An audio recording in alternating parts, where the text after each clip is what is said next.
The story opens on a battlefield, a massive stone beast pounding the ground, shaking everything around it, while a lone fighter with a shield struggles to hold the line. It looks like the Clash of Titans, but in reality, this is just a low-level dungeon called Marguel. The shield guy takes a brutal hit straight to the face. From the back, someone shouts at him, "Stop taking hits head-on, deflect them to the side." Before he can recover, another group rushes in, blades drawn, yelling that it's time to strike. They slash at the creature, and the whole team piles on, attacking from every angle. That only enrages the beast. Its body glows red. It's entered berserker mode. The smaller shield bearer warns everyone to stay close. This fight just got dangerous. Spells start flying as the mages chant, but one of them, wearing a cap, suddenly yells at the clueless guy in the back to hand over some mana. He's running dry. That clueless guy? Sano Haruto, low-tier hunter. His one ability, giving mana to others. From his blank expression and unimpressive skill, you can already tell he's our protagonist. And his ability isn't just weak, it's awkward. He has to perform a whole ritual just to toss mana onto someone's back. The golem charges again. This time, Haruto manages to throw mana into his teammate's back, powering him up enough to unleash a spell that finally drops the creature. The dungeon might be low level, but everyone looks exhausted. Then comes the muscle head. He tells Haruto that since he barely contributed, he can at least clean up the mess. The group starts questioning why someone with a damage-dealing ability is stuck playing support. The guy in orange points out that technically Haruto is an attacker. His only skill just happens to be generating mana. Infinite mana at that. Sounds broken, right? But in this world, mages can already draw mana from priests, so it's not as special as it sounds. The cap-wearing mage adds that this is why Haruto hasn't even reached level 30 after 5 years. Later, while swinging a pickaxe at rocks, Haruto hears them talking loudly on purpose, making sure he catches every insult. Still, he refuses to give up. Cut to the Great Sage Guild. Haruto slams his hands on a desk, demanding to know why they're transferring him to the production department. The old man across the desk explains, at level 29, with only one skill, Haruto simply can't keep up. Hunters need more than mana generation. Haruto argues he can provide nearly unlimited mana, and he's about to hit level 30. But the old man adjusts his glasses and says most mages and healers already have mana absorption. Level 30 won't change anything. The decision is final. Haruto realizes if he refuses, he'll be kicked out. Later, sitting on a bench, he remembers the old man's words. "We just don't see any potential in you." He's left wondering how he ended up unemployed so suddenly. Here's the truth. Everyone thinks his ability is just absorbing mana and passing it along. But it's more than that. As he stares at an onigiri, a screen pops up. Copy item? Ctrl+C. He clicks yes. Light flashes. Suddenly, he's holding 2 onigiri. That's right, his real skill is copy and paste. But there's a catch. Anything he copies vanishes once it leaves his hand. No duplicating legendary gear to get rich overnight. Worse, copying even a basic dagger requires level 90. So for now, he copies his own mana, keeps the original,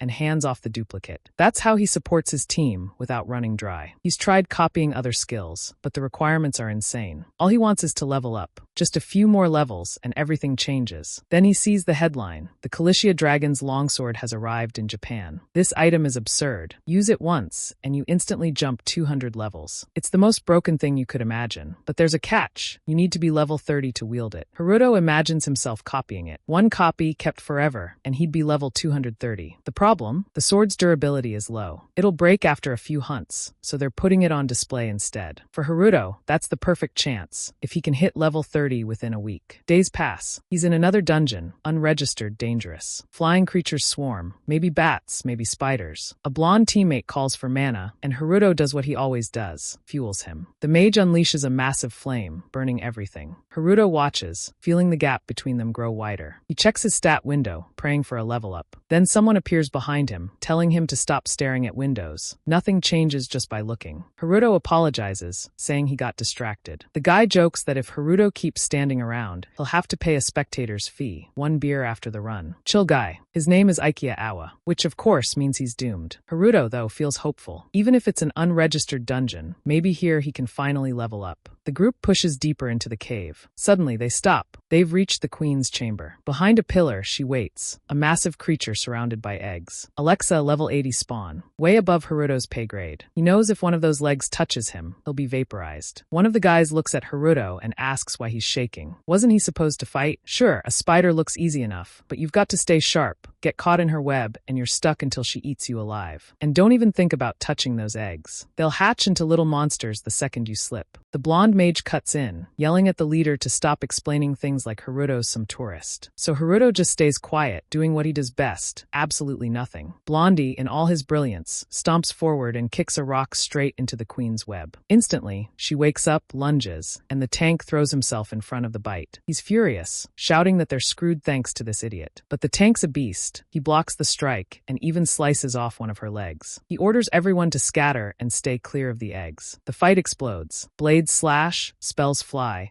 and even Haruto hides behind a pillar watching them actually put in work against a level 80 boss. Then the queen spins around, raises her abdomen, and aims at the group. The tank yells for cover, but Blondie's already charging another fireball, bragging about how they've beaten her before. He fires, webs blast everywhere, sticking to walls and pillars. His spell hits, but does nothing. He keeps screaming about pride, refusing to stop. Haruto tries to warn him, but it's too late. The eggs crack open. The tank shouts, but gets smashed into the ground. Ikea Awa bursts in, yelling that webs are coming from every side. And he's right. Everyone gets wrapped up, pinned to the floor, the walls, the pillars. Blondie, of course, is the first to go. He screams, then gets crushed. Haruto's stuck to a pillar, forced to watch his buddy get chewed alive. Time to place your bets. Does he level up at the last second, get saved by some giant waifu, or die like a fool? Well, none of the above. The queen slashes him, blood sprays, and the system asks if he wants to paste what he copied. Haruto smirks. His ability isn't useless after all. Everything else disappears when he copies and pastes, but not him. Every dungeon run, he makes a backup of himself. When he dies, he pastes a new version. Respawn. Again and again. Now he's back behind the pillar, busted up but alive. He can't die, but he can't escape either. He sees the leader begging for help, but knows there's no saving him. The queen is tearing everything apart. Haruto's furious. After all this, he might die without landing a single hit. He swings at her leg, redirects the blow, and finally earns experience. Level up. But before he can celebrate, she smashes him in the chest. Dead again. Respawn again. His attacks still do nothing, but Haruto refuses to quit. He's pulling a zero move, die hundreds of times if he has to. Scratch by scratch, he'll win. Days pass. Weapons break. Teammates fall. Haruto keeps respawning, keeps fighting. The queen weakens. She can't heal from the damage. He dodges her webs, climbs her leg, and screams for her to die as he drives his sword into her brain. It snaps in half, but the hit lands. She roars, cracks spread across her body, and her HP finally hits 0. She explodes into pieces. Haruto collapses, drained after 3 days of dying over and over. Level up notifications flood his screen. Victory. He drags himself up, ready to check on his friend, when something slams down beside him. More spiders. Albino freaks, crawling everywhere. He's got no weapon, his allies wrecked, and he refuses to leave him behind. Flashback. 2 hours earlier, Tokyo Bridge. A soldier named Moore Grant, level 112, rides with a mage named Erez, level 131. He asks if Japan's her mother's homeland. She says it doesn't matter. She's here for one reason, something hidden in a dungeon. She warns him not to drag her into his business, or he'll regret it. The intercom announces they're crossing the Rainbow Bridge dungeon. Electronics disabled for 5 minutes. A dungeon right beneath the bridge. Nearby, in an office, a small-time hunter named Shernot Satoru, level 21, complains about how boring this place is. His buddy reminds him he only got the job through connections. Without them, he wouldn't be here. Suddenly, a slime bumps into his leg. He picks it up, calling it cute. Then bam, something slams into his back. He turns, sees the shadow. A giant ogre. Game over. Back in the present, Haruto survives again thanks to his trusty Control plus C trick. He's aiming for level 50 next. That's when the game changes. Better dungeon groups, better loot, better XP. For once, he feels like life might finally be turning in his favor. Suddenly, a squad barrels past Haruto, shouting for him to move. He's left standing there, confused, watching everyone scatter like headless chickens. Up front, someone asks if they're really diving in before the major guilds arrive. Another replies they have no choice. The legendary sword is being brought in. Haruto gets the update.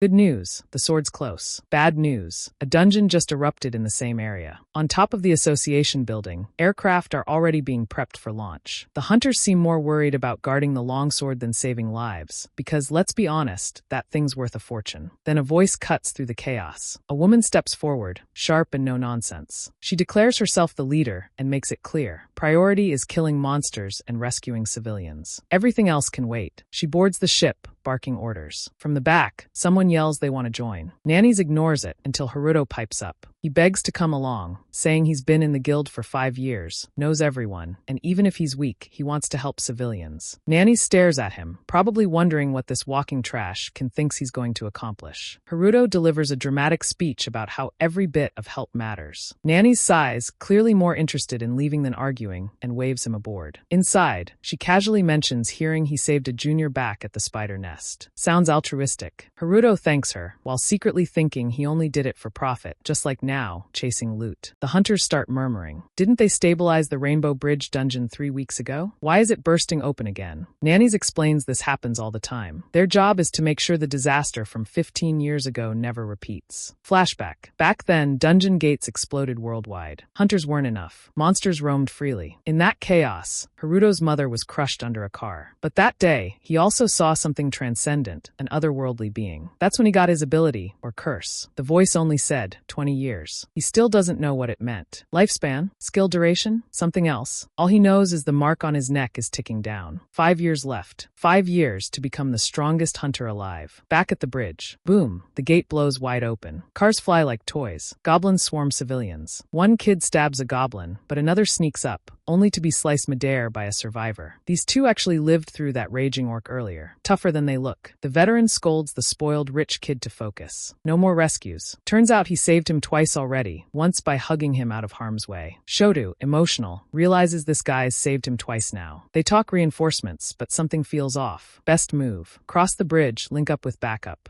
Meanwhile, a giant bear pounds a truck. Level 190. Grant nervously asks if it'll hold. Arez assures him her max defense ability can withstand even a level 400 beast. Then everyone looks up. Ships are arriving. Great Sage? Nope. Grant yells. Igoi, look out. It's not ships, it's a dragon. Quatisha. Nanny's orders everyone to brace. The beast charges, unleashes an explosion. The bridge shakes, collapses. Fireballs rain down. Chaos everywhere. Hunters leap midair to fight. Nanny's already hit the ground, taking command. Officials announce the association's takeover. They look confident, but let's be real, they've got side character death flags written all over them. Nanny's asks about a hunter named Su Hajin. Korean name, Japanese name. It's confusing, but she's certain he won't die here. She unleashes a hellfire spell. Looks like water, but slams the dragon square on. Back to Haruto. He's swinging from lampposts with a spiderweb skill, like a knockoff Spider-Man. Everyone else is dying, and he's still obsessed with copying that legendary sword. The association pushes across the bridge, nervous about fighting Quatisha. It's the fastest way to close the gate, but no one wants that fight. Haruto strolls through monster corpses. Wolves. The problem? They never come alone. Nearby, Shinoda's Satoru slashes enemies, screaming, while his buddy bleeds from a rib bite. Haruto analyzes the situation and decides, yeah, not his problem. Bigger things to worry about. Then a massive paw slams down. A pack of moon wolves appears. Level 15, but they swarm in huge numbers. Satoru, not the protagonist but full of guts, yells that if his senior got hurt protecting him, he'll die protecting his senior. Haruto remembers saving that team leader in the spider dungeon. Time to do something reckless again. A wolf leaps at Satoru. Looks like he's done for, but the kid slices its head off himself. Another wolf attacks, and again the kid defends. Satoru still holds back. Then a third wolf lunges for the kid's neck. Finally, Haruto shoulder charges at midair. Weaponless, but at least he's in the fight. He asks if the kid's okay. The boy nods, but points out the sheer number of creatures. He tells Haruto to run. Even low-level monsters are deadly in swarms. Haruto just smirks. This is the perfect situation for me. The kid looks baffled. Haruto pulls something from his inventory, something he couldn't sell. Now he's excited to test it. Wolves pounce. Satoru screams. Haruto slaps Ctrl+V, pasting the giant spiderweb skill he copied. Suddenly, wolves are tangled, choking, crashing into each other. A spaghetti meatball mess of monsters. Within seconds, a towering mass of immobilized beasts forms. Haruto stands tall, leveling up exactly as planned. Area immobilization, perfect against swarms. Satoru stares, stunned. Who is this guy? He asks if Haruto was sent by the Hunter Association. Haruto, technically not lying, says, yeah, same helicopter. The injured senior humbly asks Haruto to carry Satoru to safety, but the kid refuses to leave him. Haruto, impressed by their loyalty, thinks these guys would die for each other. I wouldn't die for anyone. Moved, he opens his inventory, pulls out a potion, and hands it over. It won't let him fight, but it'll stop him from dying. The injured man stares. This potion's insanely expensive. Haruto shrugs. I want to see you make it out. Take your senior with you. Satoru's floored. Emotional. Down bad. He thanks Haruto, introduces himself as Kong. And from now on, new names stay in Korean, old ones stay in Japanese. Haruto couldn't care less. He starts walking off, but then suddenly spins around and asks, "Hey, have you guys seen the international hunters?" Because yeah, he knows they're the ones carrying that legendary sword. Meanwhile, the giant bear is still pressing down on the truck. Erez is casually holding it off, putting it to sleep like it's nothing. Grant's impressed. She's got so many non-lethal abilities up her sleeve. Then, out of nowhere, a projectile flies in. Grant reacts instantly, slicing it midair. He mutters that it was only a matter of time before someone tried to snatch the sword in all this chaos. A mass of enemies steps forward, mocking him for noticing. They demand he hand it over. Before Grant can even respond, they attack. He blocks, shouting that they're not easy prey. There's a reason he and Erez were chosen to guard the sword. One of their own charges in recklessly. Erez warns him not to, but of course he does. And just like we all knew, he drops to his knees coughing blood, stunned. Erez explains, they used a potion that blocks mana absorption. Any skill he tries to use will kill him instantly. The masked leader congratulates his team, bragging they never underestimate their targets. Erez fires back that they must be desperate if they're using items banned by the association. A magic circle lights up on her finger. She warns things are about to get very uncomfortable. One of them mocks her, hurling a fireball. A mage with no mana might as well die. Bad move. In 1 second, 30% of his head and shoulder are gone. Instant KO. He drops like a brick. The enemy boss charges for the sword, but now their group is getting shredded, thrown off the bridge, eaten alive. The masked commander realizes too late. Erez never killed the monster. She only put it to sleep. He flees, abandoning his team. Grant knows they can't put the boss to sleep again. Erez admits she's out of mana. Everything she did was just disabling its power. Grant mutters that one day she'll die because she refuses to use violence. She smiles and replies, "That might be true, but you won't." Then she charges forward, coughing blood, activating a heroic final power-up. The anti-mana poison is still active, but she pushes on. The monster lunges with a massive paw, and then Ctrl+V. A web cocoon slams the beast to the ground. Haruto, his busted ability just turned the boss into a mummy. Satoru is blown away, praising him like crazy. Haruto wants to get them out fast, but Gran immediately asks if he's there to steal the sword. Haruto lies smoothly. Of course not. I'm here to protect it. They don't trust him, not after being ambushed. Haruto scans the battlefield. Everyone chasing the sword is either dead or scattered. If he makes it out alive, it'll be a miracle. Then Satoru pulls out their hunter registry, demanding to know why the ones who saved them are treated like criminals. Haruto's thrilled. Finally, the kid's useful. Perfect timing. He offers 2 mana potions. Cost him countless dungeon runs, but he's willing to risk it to get closer to the sword. They hesitate, then accept. Overhead, more association ships arrive. Guild reinforcements are finally here. Nanny's warns the boss is about to enter Phase 3. Priority shifts to evacuating civilians. Then, a tattooed man with glasses steps forward, casual as ever. Long time no see. Name, Shirisaki Masadu. Level 503. Dark Mage. Over the top doesn't even cover it. Nanny's, sweet and innocent, asks why he's here. He shrugs. Isn't it obvious? She begs him not to do it, but it's too late. A massive magic circle forms beneath him. He says it's exactly because she worries about little things that she'll never get far. He plans to kill the boss alone and collect a dozen high teardrops. Boom. Black lightning erupts, wrapping the boss in a storm of energy. Flames spiral upward. Nanny screams for everyone to run. The bridge crumbles, collapsing again. Haruto pops up, innocent as ever. At least he didn't die. He even uses his web skill to save 4 hunters from falling. But climbing back up, he comes face to face with the boss's massive teeth. Then Shirisaki appears, telling him that for a low-level hunter, he's done quite a bit. Haruto spots the emblem, Future Guild, one of the top 3 in the country. He's stunned. He even asks why Shirisaki isn't helping evacuate civilians. Instead of roasting him, Shirisaki calmly says the civilians are already safe, and the boss doesn't look alive anymore. He inspects Haruto's web cocoon, impressed it was used that way. Then, with a flick of his finger, all Haruto's webs dissolve,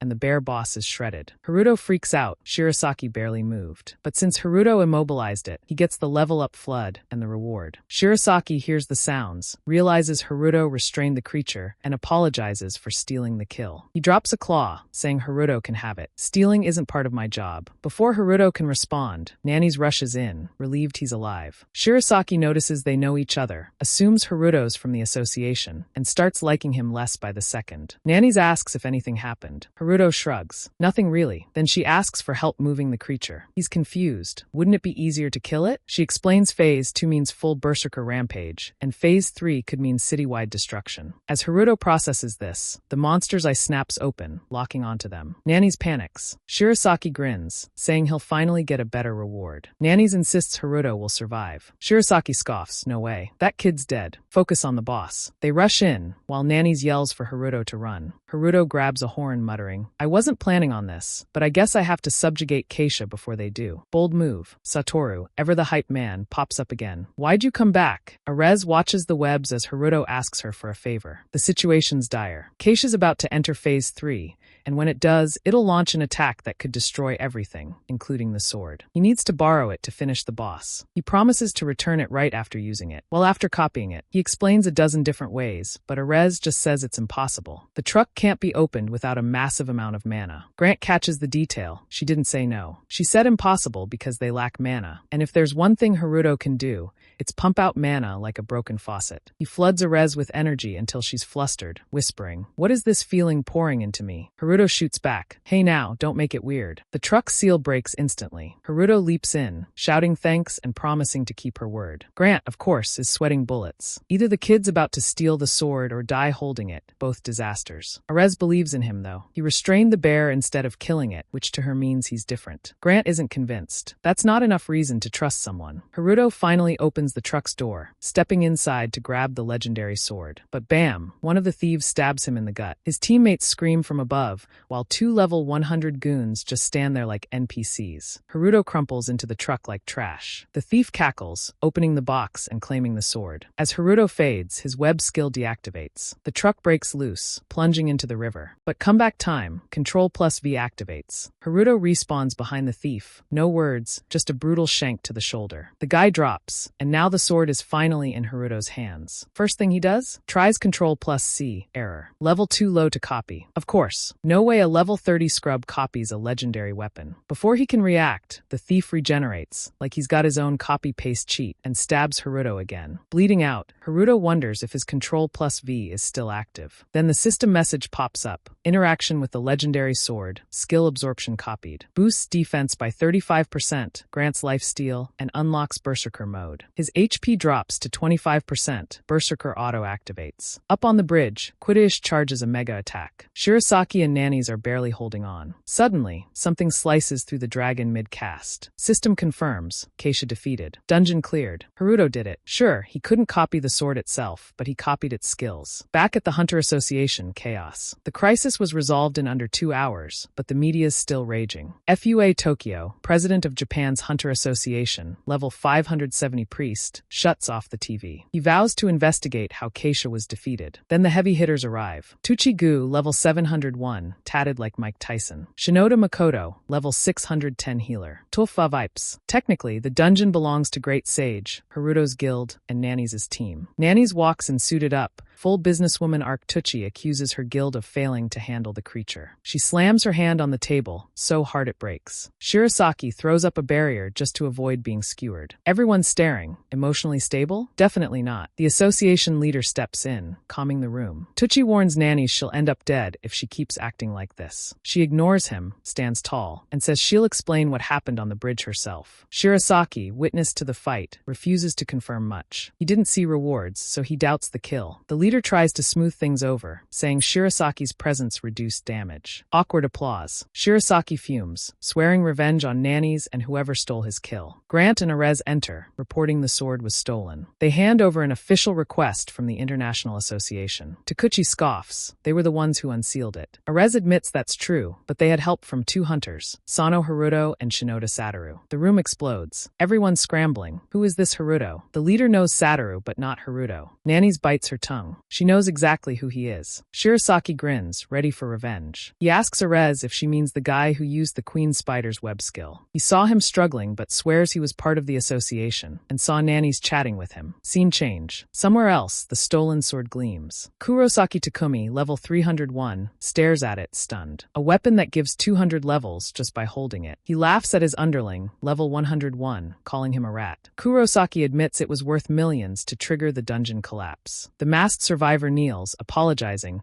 saying they ran into some weird guy, but he's dead now. Kurosaki offers him a briefcase of cash, telling him to enjoy life. The guy celebrates, but you can feel it. He's not walking out alive. Kurosaki casually asks if he plans to sell info about the sword. The guy panics, denies it, rants about betrayal. Kurosaki cuts him down, saying, "The less people know, the better." His body splits in half. The sword's durability drops from 10 to 2. For cuts left. Next scene. Harglass appears, whispering, "Remember, this was a gift." Haruto wakes up in bed, panicked. The mark on his neck burns. Is the curse acting up again? Satoru, menace as always, hugs him tight, rambling that he thought he was going to die. He babbles about a huge ocean attack wiping out the boss. Another wrecked guy asks if they were at the bridge. Haruto just sits there, completely done with this conversation. Haruto gets up, muttering that Satoru's way too hyper for someone who almost died, and heads off to rest. But the guy on the bed comments that despite appearances, Satoru really just wanted to help. Turns out it was Satoru who saved him before nannies and the others arrived. Haruto remembers his guild leader is Shinoda Makoto, and this kid is Shinoda Satoru, but he brushes it off. No way this weakling's related to that powerhouse. Cut to the Hunter Association office. Nannies asks if Sano Haruto is really dead. Grant confirms it, noting she doesn't seem too surprised. She replies coldly, "It's not unusual for a hunter to die." The association leader explains they've contacted several guilds to help retrieve the sword. Erez adds they'll need high-level hunters. She's already tracked down its location. The leader praises her, impressed she could detect it so quickly. Erez explains the sword emits a unique energy pattern, easy to spot once stolen. Nannies adds that before all this, nobody had intel on the sword, so letting Sono use it was the only way to track it. Erez reminds them the sword only had 10 durability points, and it's already been used. Soon it might break entirely, and with it, her only lead to finding her mother, who vanished 15 years ago. Nannies pulls out a file, revealing she knows Erez has been clinging to the sword for that reason. Erez stands, not raging but pleading, asking Nannies for help. They can't let the sword vanish. Cut to the hallway. Nannies, businesslike, walks deep in thought. She knows they're hiding something, and Haruto's supposed death doesn't add up. He didn't seem like the type to give up. Shinoda Makoto appears, asking why she looks so grim. She brushes him off, asking why he's here. He says it's time for her to return to the Sage Guild. Nannies refuses. Dungeon numbers are rising, hunters are dying, and other guilds are too busy chasing fame and profit. The bridge disaster proved none of them were ready when it mattered. She insists she's staying with the association. Then she drops the bomb. "Besides, there's too much left unresolved here, Dad." That's right, she's Shinoda Satoru's sister, and Makoto is their father. The whole family's in play now. Makoto chuckles,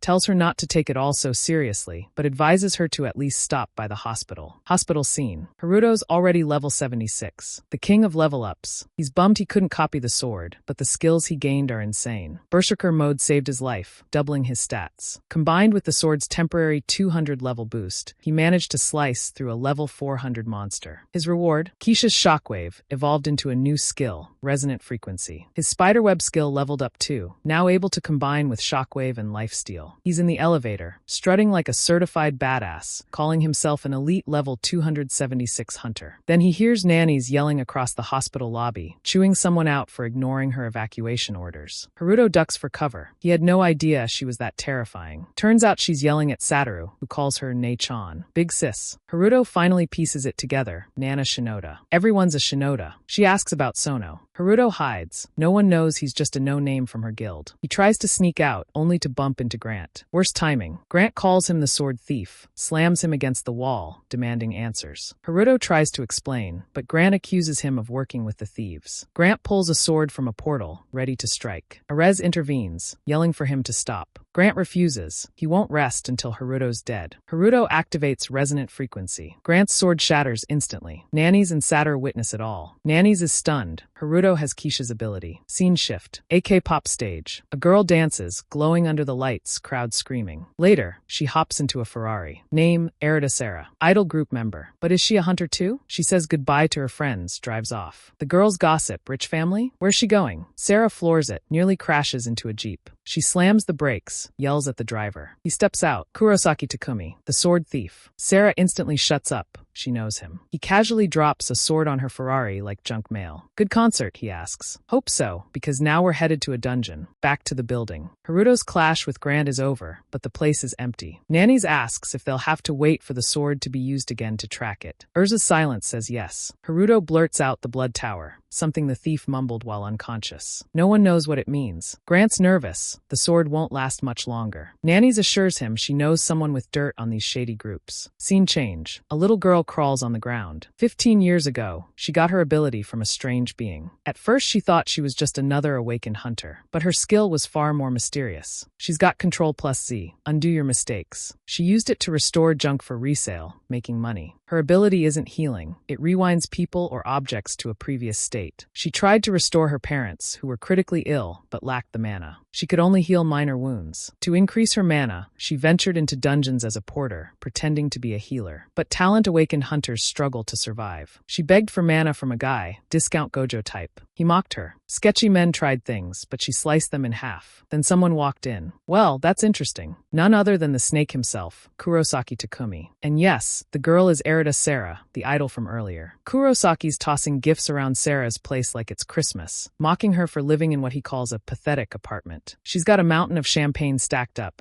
eating sushi from a delivery app. Relatable, honestly. He shades her for eating takeout 3 times a day, then answers his own jab. She eats what she wants, and when she gains weight, she just hits Control plus Z and rewinds herself back into idol shape. He insists she's always been like him. Reminds her of the day someone was dying in front of her, and she stole their shield to sell it. Kurosaki's convinced she's cut from the same cloth. Sarah, clearly annoyed, asks why this job has to be a dungeon. Why not just bring her mana like he usually does? That's when he pulls out the Calicia sword and says he needs her to Control plus Z it. The mana cost is insane, but he promises this will be her last dungeon. Sarah asks if he finally found the infinite mana generator item. He says no, but there's a chance one will show up. He wants her to go with him one last time. To her, it sounds more like she's about to repair the sword and die. Cut to the future guild meeting. Haruto and Nannies are there. Surprised these people seem to know more than the top guilds. Nannies explains no one has better intel on dungeons than Shirasaki Masadu, the smug Scarface glasses guy himself. He's talking about the rumored infinite mana generator. To him, infinite mana is just another Tuesday. Nannies says the item sometimes appears as a reward from the Snow Mountain Golem dungeon, but the boss there is brutal. Shirasaki confirms, saying they've mobilized a team to investigate. During that search, they discovered a group called Blood Tower, assassins who kill and rob other dungeon teams. Haruto doesn't get it. Why chase a mana item when the sword itself is priceless? Nannies asks if Blood Tower already found the boss. Eris cuts in, impossible. That dungeon's been around 15 years, and no one's found the item. She's been researching it forever. Snow Mountain's reputation is infamous. Hunters avoid it. Shirasaki adds that assassin groups love places like this, and he's sure something's hidden there. Turns out Blood Tower is moving soon. They've finished recruiting. Nannies insists they need to act quickly. She pushes Shirasaki to deploy a strike team. He admits he doesn't have one ready. This dungeon is too dangerous. But in reality, he's already out there with a squad. And leading them, Haruto, inside Snow Mountain. The team smashes golems, only for them to regenerate and counterattack. Shirasaki grumbles. This is why he hates these places. Then a slum-born mage pulls out his wand, summons all the golems into one spot, splits them, and blows them apart. Red gem shards rain down the cores. He yells, "Destroy the cores. That's how you kill a golem." Oscar praises him like a savior. Haruto, meanwhile, stands there with his little sword, doing nothing. Earlier, Eris explained they needed to kill as many golems as possible to trigger the mini-boss. This dungeon is an induction dungeon, a dungeon within a dungeon. You can't skip weak areas. You must clear each section to unlock the next. Mess up once, and you lose access. 15 years ago, someone screwed up here, causing a rupture. Since then, no one knows what's hidden inside. Back in the fight, Haruto finally flexes. He hits Control plus V with his spiderweb skill, shredding a golem. Everyone stares. Did that guy just use a boss skill? Eris freezes golems while Grant finishes them off. Another golem swings at side characters. They're toast. Then she shows up. Doesn't even strike, just poses, then taps her hand and unleashes Keisha's shockwave. Wait, she has that skill too? Haruto thought he was special. She checks on everyone, then spots someone hiding. Calls him out. It's Satoru again. Chaos Gremlin. He defends himself, saying he's officially part of Haruto's group. Flashback. At the hospital, Haruto said he was going into the dungeon. Satoru threw a tantrum, begging to join. Haruto agreed only if he joined as part of his group. Back to the dungeon, Satoru tells Nannies she needs to respect Haruto more. He swears he saw Haruto cut Keisha in half. Nannies starts thinking, maybe he's right. Haruto does seem stronger. His spiderwebs now explode like Keisha's skills. Maybe the story checks out. But how? Elsewhere in the dungeon, Errand, Sarah, and Kurosaki Takumi perch on a mountain ledge, watching the chaos below. Their group pretends to be another raid party, waiting to strike. Problem is, 2 high-level hunters are among the main squad, so sneaking up isn't easy. Kurosaki reminds them efficiency is their guild's core. He asks Sarah if she's gathered enough mana. Those charging devices he gave her are insanely expensive. Each requires killing over 100 monsters. That rupture at the bridge? He caused it by overloading them. Sarah only cares about one thing. How many more do they need to restore the sword? He says at least 20. She's frustrated. So they're just going to sit and hide? He confirms. The next part of the dungeon is protected by a barrier only the Calicia sword can cut. She asks where he learned that. He tells her to stop asking questions. She jokes his plans are always weird. One glare shuts her up. She quickly apologizes, saying as long as they've got a contract, she doesn't care. But her real goal is the infinite mana item to restore her parents. Back in battle, Haruto notes they've taken down over 200 golems, yet progress feels non-existent. Another core drops, but slips from his hand. Shirasaki steps in, saying the process has begun. They've finished the first phase. Now comes the second zone, the shifting golem, level 150. It charges, slaps half the squad, then shatters. But it reassembles instantly. Every time it breaks, its core zips away, hides, and rebuilds. Haruto tries to trap the core with his spiderweb. Ctrl+V, direct hit. But the golem pulls itself back together anyway. The web is useless. Nanny's blasts it with a massive blue explosion. Nothing. Physical attacks, magical attacks. It doesn't care. She says they'll have to combine their attacks. Shirasaki snaps back. Yeah, no kidding. Haruto finally understands why hunters avoid this place. Erez warned him. The mini-boss is the nightmare of Snow Mountain. And in an induction dungeon, there's no skipping it. The fight takes a brutal turn. The core isn't just regenerating, it's absorbing the corpses of every fallen golem, stacking their strength into itself. Shirasaki explains grimly. They're not just fighting this boss, they're fighting everything they've already killed. No wonder hunters avoid this place. But if they want the final boss, this monster has to go down first. Nanny's lays out the options. Destroy the core, erase everything they've killed so far. Easier said than done. The battlefield is engulfed in blue flames, sweat dripping down her face as the shifting golem rebuilds itself behind her yet again. She barely turns in time to blast it with another Hellfire spell. Haruto wants to help, but he knows if he uses the sword's powers, Erez will immediately realize something's off. No one can know about his Ctrl+C/Ctrl+V trick, so he plays it smart. Instead, he remembers the item he got from the bear at the bridge, immobilize and damage over time. He copies and pastes it, stacking it onto his spiderweb skill. Now the web delivers shockwaves, locks enemies down with bare tear grip strength, and drains mana and HP. Finally, he charges in ready to deal real damage. Meanwhile, Nanny stands alone in a field of fire. Grant watches in awe, wondering if she's really trying to melt every chunk of the golem. But the monster just keeps walking through her flames. It winds up a massive punch, her mana's running dry. Hero time. Haruto steps in, wrapping the monster like a cocoon. Even Nanny's and Shirasaki are stunned. He immobilized a mini-boss like it was nothing. Haruto reveals he's found a way to stop the core from escaping. Shirasaki mutters, "Fine, but you'll pay for bossing me around later," and unleashes another massive spell. The golem begins to disintegrate. The core shows itself. Haruto hits Ctrl+V, web time. But this time, fused with the bear's claws, the web morphs into a gnashing mouth of teeth, biting down and locking the core in place. Shirasaki recognizes it instantly. It's the bear's junk skill, but Haruto turned it into something devastating. Nanny starts piecing things together. The Queen Spider's abilities, the Keisha fight, the bridge. Is he the mysterious copy-paste hunter? She doesn't say it out loud. Instead, she's just glad he always shows up when they need him. Erez even compliments him, and the squad rallies. But not everyone's happy. Kurosaki Takumi's crew is watching, unsettled. Even Erida Sarah looks confused. How did that kid stop the nucleus's movement? Kurosaki realizes their plan just got complicated. He orders his masked group into position. They've been sneaking up behind everyone unnoticed. Erida asks if he really needs to get involved personally. He replies that with this weird kid blocking the core, yes, he does. She stands surrounded by mana containers, while Satoru approaches invisibly, thanks to the camouflage item Haruto gave him before the dungeon. His job: fight as little as possible, stay hidden, and strike when the enemy leader shows himself. Back in the dungeon, Satoru feels confident. With Haruto, Shirasaki, and Nanny's at his side, he trusts them completely. The guild leaders don't care who finishes the fight. Haruto already captured the core. He hands over the sword of the nucleus, and it explodes. The shifting golem is finally destroyed. Level up notifications flood the air. Haruto receives the sealed heart key, granting access to the next hidden part of the dungeon. Grant tells Eris she's closer to finding her mother. She stays calm, replying, "The real challenge has only just begun." Haruto, meanwhile, is glued to his status window. 9 more levels gained. His stats skyrocketed. With the sword's power, he's as strong as a level 285 hunter. He celebrates like an idiot, emptying his bag, grinning like he's lost his mind. Nanny's rolls her eyes, but admits he was starving to kill that beast. Then disaster. Pillars rise all around them. Bombs planted by hunters, but now used against them. Shirasaki yells for everyone to crouch. The whole place explodes like an atomic bomb. Side characters are crushed instantly. Walking among the bodies, Kurosaki smirks. It cost a fortune to set up, but cruelty aside, it was efficient. Suddenly, someone shouts they see spiderwebs incoming. Haruto charges head first into the melee. He recognizes the Calicia sword, but takes a brutal hit to the chest. Slammed against the wall, bleeding. Nanny's gets back up, calling out for Sono. She unleashes hellfire, wiping out the area, but now she's coughing blood herself. Nanny's is burning through mana like it's water, and even Shirasaki jaw drops. How is she still standing? Kurosaki almost steps in to heal her, but Eris warns him off. The enemy is pulling that same trick again, using the anti-mana toxin that punishes anyone who tries to absorb energy. Then a shadowy space opens. Kurosaki slips away from Haruto. Shirasaki recognizes it instantly, a forbidden camouflage ability, banned by the association. The thug spots Haruto's key on the ground. He picks it up, and just like that, possession shifts. In this world, if you touch it, it's yours. He celebrates, then grabs Haruto, snarling that he can't let this variable live. Even strangled, Haruto smirks. He's thinking the same thing. He activates his spiderweb, layering it with the bear's grip. A cocoon of teeth forms, crushing the enemy. Invisible allies panic, unsure how to break it. Haruto advances, warning he'll regret stealing that key. He dissolves the web, ready for a final strike, but the guy vanishes. Kurosaki reappears behind him, admitting he was startled. Without that shadow, he'd have been finished. Haruto taunts him, asking if he even knows his nickname, the Mana Deliverer. For the first time, Haruto pushes his ability farther than ever, sending mana across the battlefield. Kurosaki feels it, suddenly brimming with energy, ready to retaliate. A pentagram lights up in the sky. Kurosaki knows if he takes that hit, he's done. Then he orders Sarah to active her ability, and she slams Ctrl+Z, spreading all the stored mana. The dungeon resets. Stones reassemble, creatures respawn. The first golem charges Shirasaki, but he's still under the anti-mana gas. The only energy he has is what Haruto delivered. He struggles to keep barriers up until the others wake. Behind him, Nanny's is already hammering the boss again. Confused, Shirasaki hears her call Haruto the Mana Deliverer. Eris remarks that the kid's ability looks like infinite mana distribution. Shirasaki frowns. That's supposed to be priest territory. Supplying someone at Nanny's level would require absurd amounts of mana. Yet everyone's fighting, fueled by him. Could such a unique ability really exist? If so, Haruto would be more valuable than any infinite mana item. Nanny's explains, everything on the bridge was Blood Tower's doing. Gran agrees, but warns the reset means it could happen again. Eris insists it's not that simple. Resets only happen at critical moments. This one increases the chance of a secret dungeon appearing. Nanny's notices fewer golems this time. Shirasaki realizes the ones she melted with blue flames aren't coming back. Both worry Haruto might have been killed, but Haruto's still alive, furious at letting the enemy escape. As soon as the dungeon reset, he charged in. The enemy mocked him, saying a low-level hunter couldn't stand a chance. Haruto grabbed his hand, locking it with a web. The man raged, calling him a disgusting insect. Then Kurosaki unleashed the sword's power. Explosion. Haruto was blasted into the snow alone. Cut to the Hunter Association. Two officials reassure each other. Shirasaki's group is still inside. The goatee man warns the real problem is Blood Tower. They don't have enough intel. A man in a black suit slams a tablet down. The Midas Guild uncovered something. Blood Tower's confidence comes from backing by an international guild, Starfield. The men are stunned. Why would a giant guild meddle in Japan? The bald one says that's exactly what's terrifying. 15 years ago, this dungeon exploded, unleashing golems into the city. Back then, Nishara Tomoka, one of the world's strongest priests, sealed them. But she died soon after, or so they thought. Her death was never confirmed. Rumors say her daughter is involved now, still searching for answers. One official explains a hunter left this dungeon 5 years ago and swore he saw Nishara alive inside. Starfield hasn't revealed more, but whatever's happening here is massive. Just as he's about to continue, the door bursts open. Urgent news. A dungeon collapse is underway. Golems are appearing in the city, roaming everywhere. The meeting erupts in alarm. Tucci knew immediately. Those were the same creatures meant to be hunted in the snow. Back inside the dungeon, Kurosaki was battered and barely standing. Erida, seeing him like that for the first time, asked if things were going to work out. He told her to look ahead. Past the bridge, they had finally found it, the hidden heart of the mountain, the secret entrance. Erida lit up,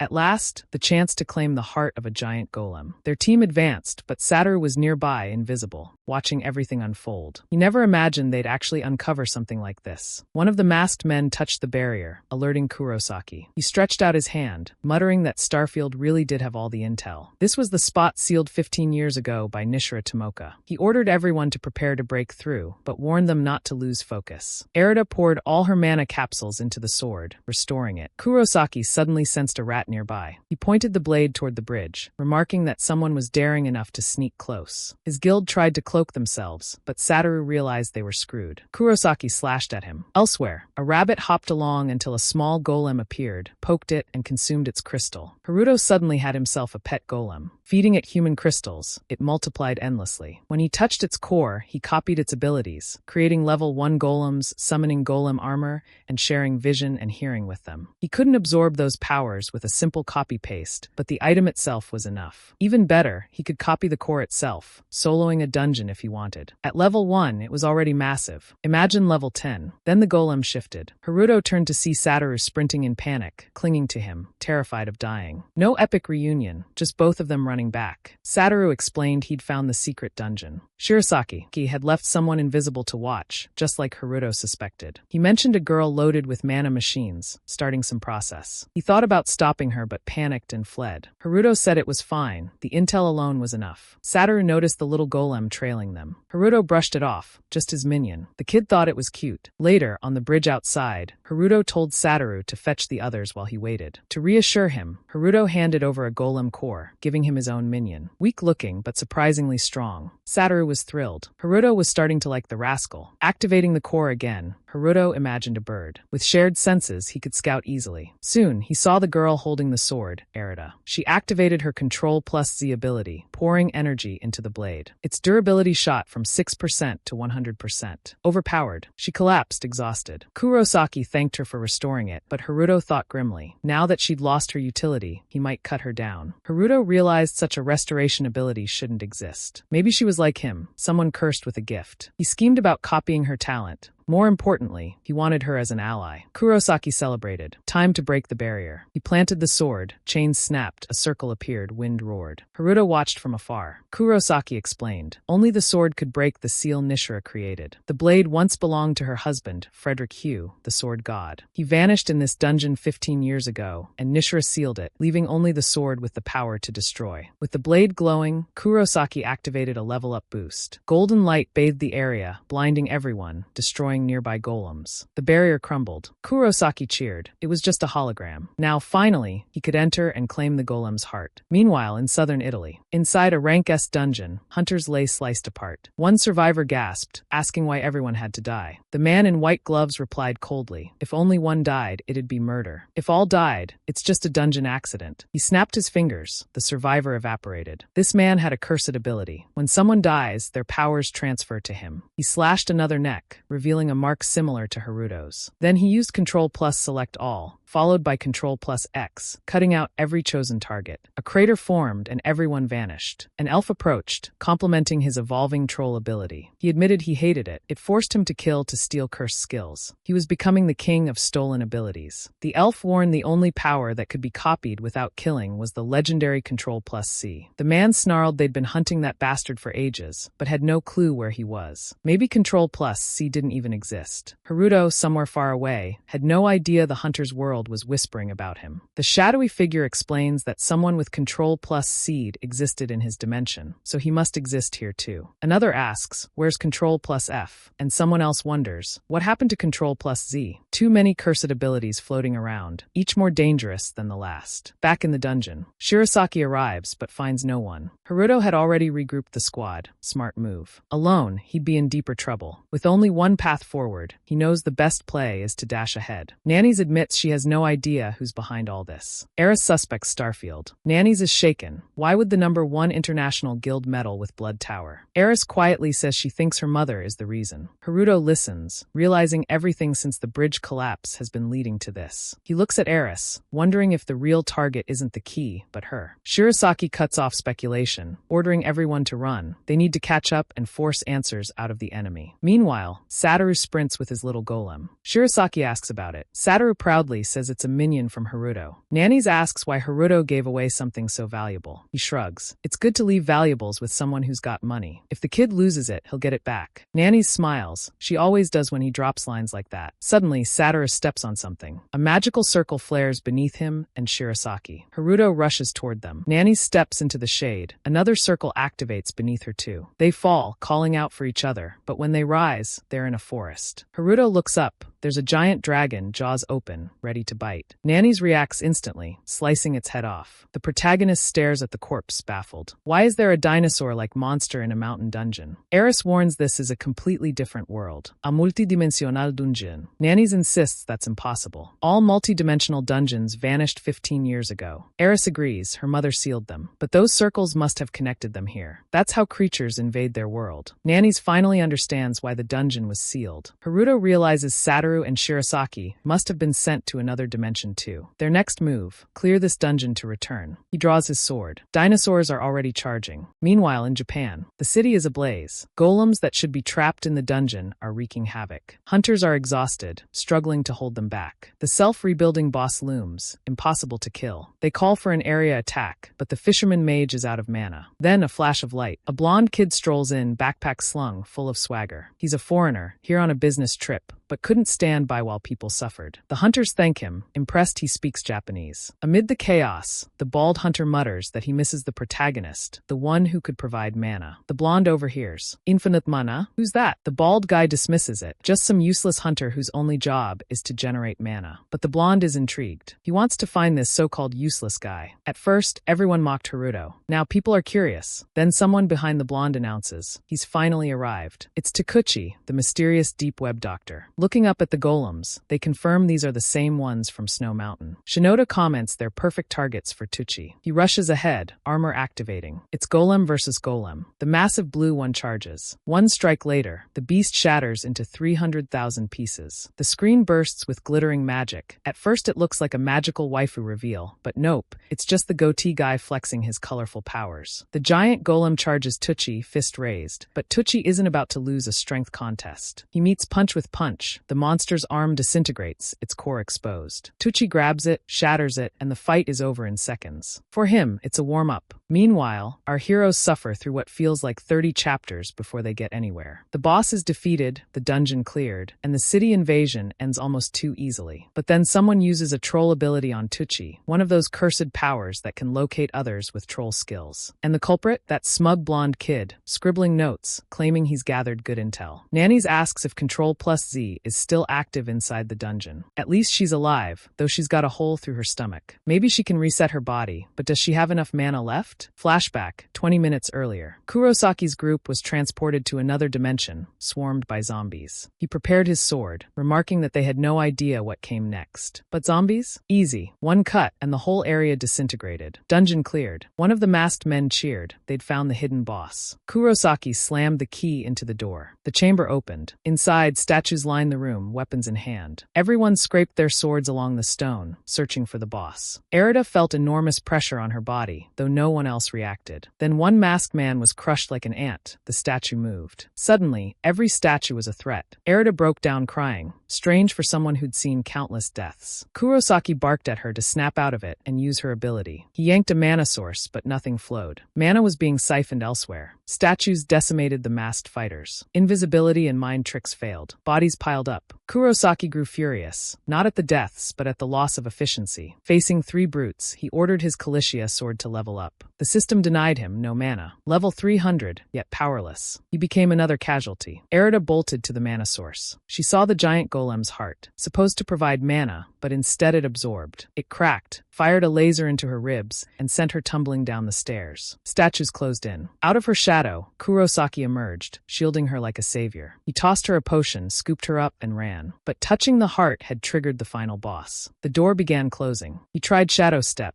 no mana. He ran, knowing there wasn't time for both. He hurled Erida through the door. She demanded to know why. He said as long as she lived, she could reset everything. She cried she wasn't a hunter, didn't have the mana. He wasn't saving her out of heroism, just desperation. In her mind, she cursed herself for ever coming. Then warmth filled her. Haruto was there, channeling mana into her. She recognized him instantly. He'd done the same for nannies. He told her if she had enough mana, she could restore her body. She was stunned. How did he know her ability? Outside the chamber, the rest of the group fumed. They'd come all this way, only to be locked out. Eris explained that as long as someone was alive inside, nothing could be done from outside. Shirasaki was livid. They'd wasted their time. He asked who the girl was. Someone said she was a healer from Blood Tower, revived thanks to Sono's mana. Shirasaki didn't care. He wanted to know if they'd remained trapped, unable to finish the dungeon. Eris confirmed it was possible. He slammed his hand against his head, realizing why so many had vanished trying to clear this place. Nearby, Haruto smirked to himself. Should he mention the key? He'd already copied it. Of course he had. Control+V on everything. He bent over, scheming. He could just pretend he found it lying on the ground. Could it really be coincidence? Erez's hand pressed against the sealed door, and she knew this was her mother's work. The glow spread, the door opened, and everyone stood dumbfounded.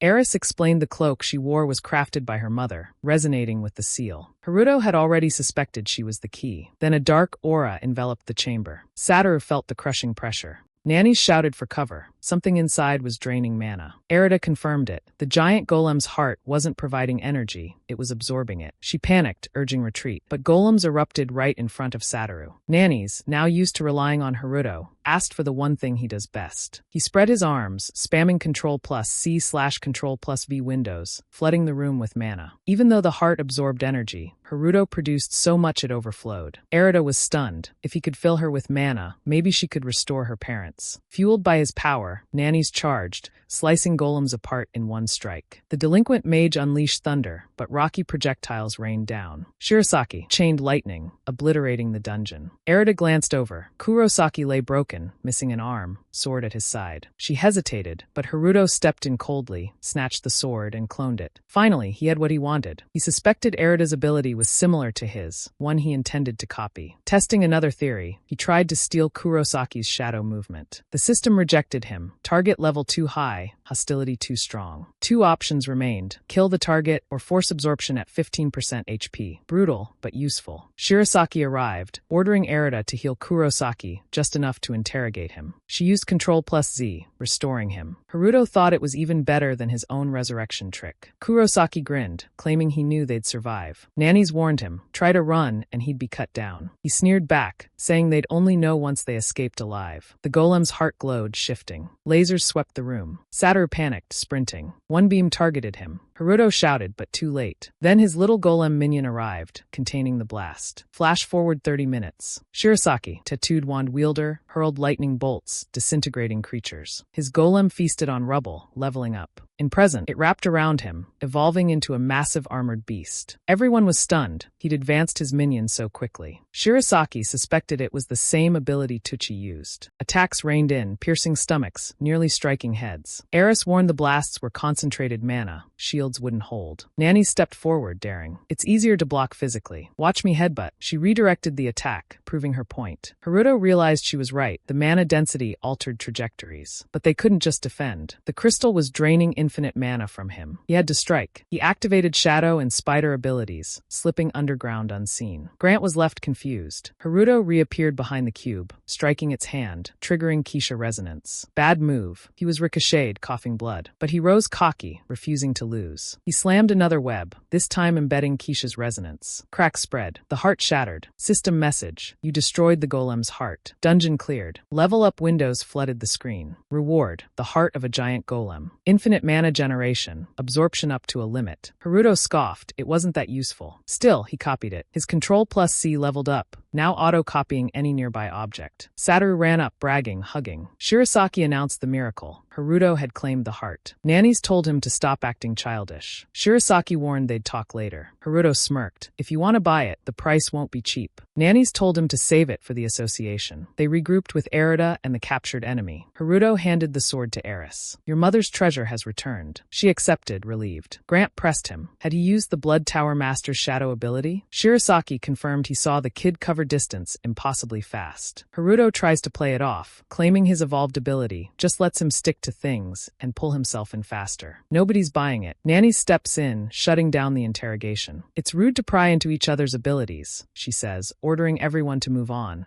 They've got bigger problems to investigate. Meanwhile, Kurosaki corners Erida. He tells her she owes him for saving her life, and it's time to reset the dungeon. She protests, but he reminds her of the contract. The Adama bracelet on her arm binds her to him. As long as she wears it, betrayal is impossible. Poor Erida. She's crying, trapped, forced to obey. Mana floods the chamber, converting straight into her body. Erida crouches, slaps the ground. Haruto dives into the shadows, racing toward her, spiderweb ability flaring. He begs her to stop. She sheds a tear, slaps the ground anyway. The dungeon erupts, blocks fly, barriers ignite, and suddenly everyone is suspended in a blue, disoriented state. It feels like Minecraft farming mode. Then a giant portal opens. They're hurled into the sky above Tokyo. Outside, chaos. Nanny's father appears, demanding answers. Shirasaki grits his teeth, baffled. Nanny's, though, can only think of Haruto. 5 seconds apart, and she already misses him. Inside the dungeon, Kurosaki fumes. The reset failed. Erida explains Haruto pulled her mid-incantation, canceling it. Kurosaki shrugs, it's fine. The others are gone, the handcuffs vanished, and as long as he gets the heart, everything's perfect. Haruto isn't letting that happen. He launches his webs, but realizes his Control+C/Control+V are gone. Erida reveals the truth. She reset him. He's back to level 1, the exact state from his awakening. Even his copy-paste skills are reset. System message. Unconfirmed object copied. Paste now possible. Kurosaki seizes the moment, driving a sword into Haruto's chest. He mocks him. His face says it all. Reset to level 1. Perfect chance to die. But Haruto has a plan. He always makes a backup copy before death. If that copy was made before the reset, maybe he can cheat fate. Before Kurosaki can finish him, Grant intervenes, blocking the strike. He orders Haruto to run. Haruto refuses. Kurosaki snarls, calling them bastards for pretending they can escape despite the level gap. Grant fights desperately, but his sword shatters. He's thrown down, helpless. Kurosaki moves in for the kill. Haruto steps in, shielding Grant, taking the blow. Grant yells at him to stop. Kurosaki is his target. Haruto ignores him, acting like Thorfinn chasing Askeladd. Kurosaki slices him apart. Grant watches, horrified, as Haruto falls like a broken toy. Kurosaki seizes the golem's heart, declaring Erida is now his only ally. He blames her. Haruto died because she reset him. Then, a sword slices Kurosaki's arm. It bursts like a champagne cork. He collapses, screaming. And suddenly, Haruto reappears. Everyone stares. He was split in two, yet he's walking again. Kurosaki looks back. Haruto's body is gone. He picks up the sword, baffled by this immortal trick. Haruto coats the blade in webbing, thunderbolts pinning Kurosaki. Immobilized, Kurosaki laughs. It's useless. He'll shadow step out, but the system declares his ability has been transferred. He can't use it anymore. He panics, ordering Erida to reset again. She refuses. The bracelet shocks her arm, forcing obedience. Haruto finally understands. She's bound by that cursed bracelet. Sliding in on one knee, he grabs her hand. He channels a resonant frequency into the bracelet. It shatters instantly. Destroyed, he declares. Too easy. The battlefield goes silent. Haruto just broke her chains like it was nothing.